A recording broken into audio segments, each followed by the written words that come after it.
Bienvenue dans la série 5 minutes pour le dire. La première partie de la série va porter sur les diaporamas, sur devenir plus efficace en JavaScript.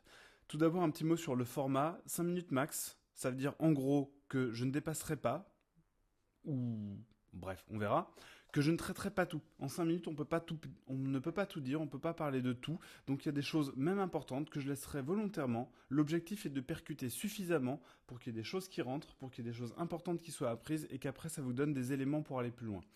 On a toujours le droit de parler de la suite après, dans les commentaires, où vous pouvez par contre passer bien plus que 5 minutes. Et comme j'ai dit tout à l'heure, si un jour j'ai envie de dépasser, bon, je le ferai pas par fierté, mais je me réserve le droit. Si vous connaissez ce livre, si vous l'avez lu, vous n'avez a priori pas besoin de ces diaporamas. Maintenant, j'ai fait ces diaporamas. Pourquoi? Parce que simplement dans ma carrière, j'ai recruté pas mal de gens qui faisaient du JavaScript, certains depuis longtemps, qui avaient même une formation d'ingénieur, et qui passaient à côté de points très importants et fondamentaux du langage, voire qui affectaient la qualité de leur production, alors qu'il suffisait seulement de quelques éléments pour les aider à aller plus loin. C'est sur ces sujets que j'ai envie de parler. Donc ça ne sera pas forcément des sujets profonds, fondamentaux, on va pas parler de monades, de programmation fonctionnelle, etc. Ou alors si, mais un tout petit peu. Par contre, je vais vous donner des éléments simples et tangibles pour améliorer votre pratique quotidienne de JavaScript. Mes objectifs, c'est ça. C'est d'être plus efficace professionnellement, de produire un code JavaScript plus propre, donc plus lisible, moins de bugs, plus maintenable, etc. Il y a beaucoup de qualificatifs qu'on pourrait appliquer. Et d'avoir plus de capacité de réalisation. Ça veut dire simplement de savoir, face à une situation, comment produire plus vite quelque chose de plus efficace qui va vous permettre de faire, par exemple, plus de fonctionnalités. D'appréhender en gros des projets plus grands avec plus de code côté client.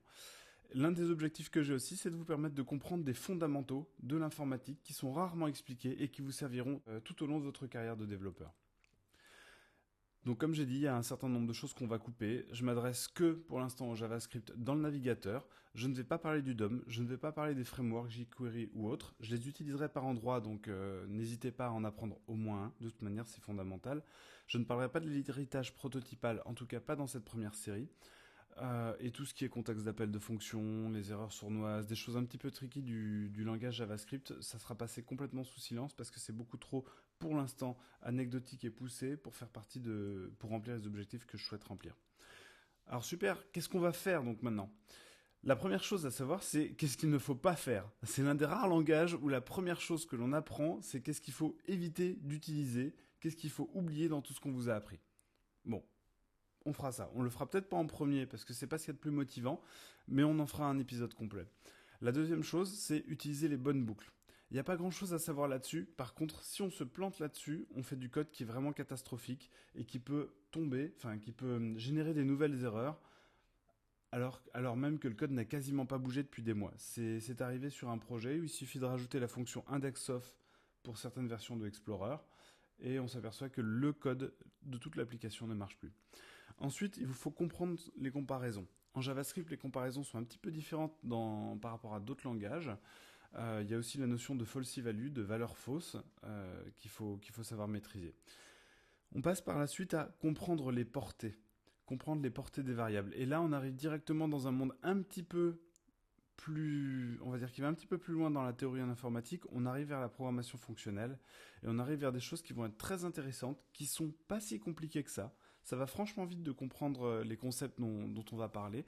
Ça va peut-être un petit peu plus lentement de les appliquer, mais avec quelques exemples, on peut y aller. Et par la suite, on va carrément essayer de se passer des boucles. Après tout, pourquoi utiliser des boucles quand il y a des manières de faire autrement? Donc là, on va vraiment mettre un pas dans la programmation fonctionnelle. Ensuite, si on veut vraiment mieux coder en JavaScript, moi ce que je conseille beaucoup aujourd'hui, c'est d'utiliser un langage qui s'appelle CoffeeScript, qui est du JavaScript écrit et dit autrement, mais qui est du JavaScript. Et je vais vous faire quelques épisodes là-dessus, puisque ça vaut vraiment le coup, si vous voulez devenir un vrai professionnel, je pense, d'apprendre ce langage-là. Écoutez, je vous propose qu'on commence tout de suite.